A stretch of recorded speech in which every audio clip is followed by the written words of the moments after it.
What's up guys? Voici comment j'ai fait pour avoir des abdominaux découpés sans même les entraîner. En fait, pour moi, entraîner les abdominaux, c'est une perte de temps. Je déteste entraîner les abdominaux. Peut-être que pour vous, c'est une partie de plaisir.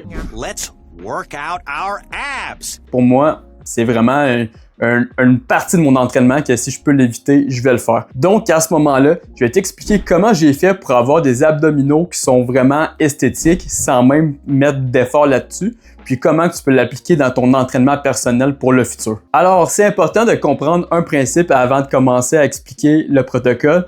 C'est que pour avoir des abdominaux esthétiques, c'est important de séquencer son entraînement dans l'année. Parce que si on va avoir des abdominaux découpés et esthétiques, il faut premièrement les développer et ensuite les révéler. Donc, ceci étant dit, la première séquence que j'ai faite durant mon hiver, parce que moi, je voulais avoir des abdominaux esthétiques durant l'été, c'était en fait d'utiliser la méthode d'entraînement qui était le power building. Donc, qu'est-ce que c'est le power building en tant que tel? On va aller avoir le powerlifting qui va être greffé au bodybuilding. Donc, concrètement, le début de la séance, c'est souvent des exercices qu'on va aller faire qui sont le squat, bench, deadlift et overhead press. Puis on va aller ensuite de ça faire notre routine de bodybuilding. Donc à peu près 1/3, 2/3 si on vient mettre tout ça en proportion. Pourquoi ça a été efficace pour développer mes abdominaux, même si je les entraînais pas? En fait, il faut comprendre que dans la partie powerlifting du powerbuilding, on va aller utiliser des exercices qui vont mettre des charges qui sont très lourdes. Parce qu'il faut rappeler que le but de la dynamophilie du powerlifting, c'est de développer la force musculaire de façon un peu plus significative versus le bodybuilding qui est de développer la masse musculaire. Donc à ce moment-là, ce qui se passe quand je faisais mes exercices fonctionnels de squat et de deadlift et de overhead press, donc finalement les exercices que j'avais à être debout versus le bench que j'étais couché, j'avais de la mise en charge qui était énorme sur mon squelette et sur ma masse musculaire au niveau du tronc en tant que tel. Parce que si on n'a pas un tronc qui se tient bien droit, on va finalement se blesser le dos. Donc, qu'est-ce qui nous aide à garder le tronc droit? Évidemment, il y a les muscles du dos, mais il y a aussi la sangle abdominale qui va travailler finalement en overtime pour être capable de soutenir ces charges très lourdes-là. Puis quand je dis très lourdes, il faut se rappeler aussi que quand on veut développer la force, on va travailler dans le range de répétition qui est entre 3 et 6 reps fréquemment. Puis une fois de temps en temps, on va aller faire des 1-2 reps pour être capable d'aller aussi tester notre force. Donc à ce moment-là, quand on lève finalement des charges qui sont dans les 200 kg et plus sur des exercices comme le deadlift et le squat, on vient solliciter de façon extrême les abdominaux. Dans mon cas, ça l'a fait en sorte qu'ils se sont développés de façon incroyable parce que, premièrement, je mettais des charges qui étaient significatives, mais deuxièmement, j'étais capable de progresser mes charges au fil du temps, donc d'aller augmenter la tension progressive au niveau des abdominaux aussi au fil des semaines. Pourquoi cette méthode-là est plus efficace que de faire du bodybuilding classique seulement? C'est que, évidemment, on va aller faire les mouvements fonctionnels qui sont des mouvements qu'on est en position debout beaucoup, versus le classique bodybuilding qu'on va aller faire en proportion quand même beaucoup plus de machines que dans le fameux powerlifting. Donc, si on a un squat versus un leg press, bien évidemment que nos abdominaux vont travailler beaucoup plus fort sur un squat que sur un leg press. Si l'objectif était dans les deux cas de développer les jambes, bien on a eu quand même un effet secondaire intéressant sur le squat qui était de développer aussi les abdominaux. Donc, ceci étant dit, ça ne veut pas dire qu'il ne faut pas mettre de leg press dans vos entraînements, mais reste que si vous voulez avoir des développements musculaires d'abdominaux significatifs sans les entraîner, vous pouvez intégrer cette méthode-là à votre arsenal. Parce que je vous invite à le tester aussi pendant plusieurs semaines, parce qu'on rappelle que pour développer des muscles, ça prend plus qu'une séance, ça prend plusieurs mois d'entraînement.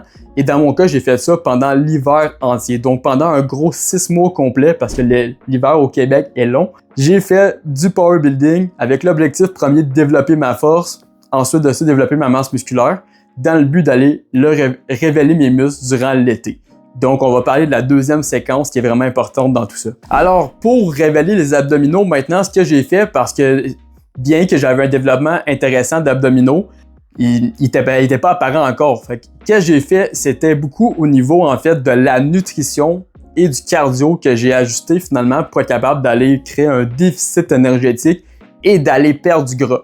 Parce que si on a du gras au niveau des abdominaux, ça apparaîtra pas. Il aura beau être développé comme des briques, ça va rester quand même sous votre bedon, puis on va oublier ça. Donc à ce moment-là, Premièrement, au niveau du nombre de pas que j'ai intégré, j'ai mis tout de suite ça, mon barème à 10 000 pas par jour pour commencer mon objectif, parce que si on est sédentaire, ça va être très difficile de perdre du gras. Donc, je vous invite à augmenter votre nombre de pas que vous faites par jour. Et qu'est-ce que j'ai fait aussi?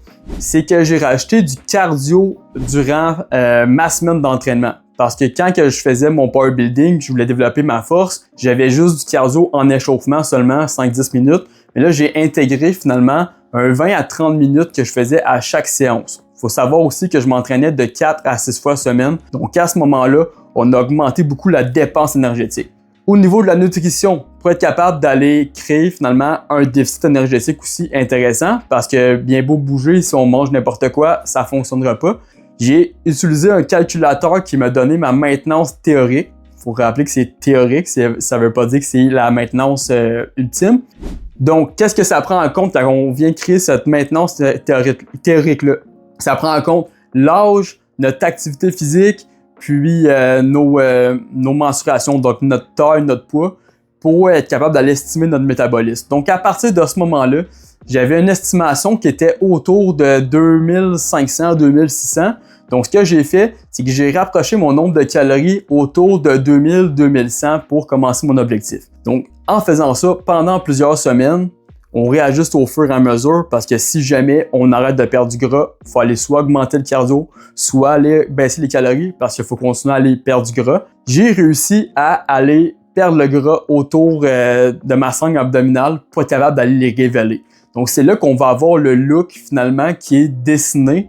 Puis, à travers tout ça, pendant un an complet, je n'ai pas fait d'abdominaux et j'ai eu des abdominaux vraiment bien développés, esthétiques. Le pourquoi que ça peut fonctionner pour vous, c'est que vous entraînez vraiment avec un protocole de power building comme ça.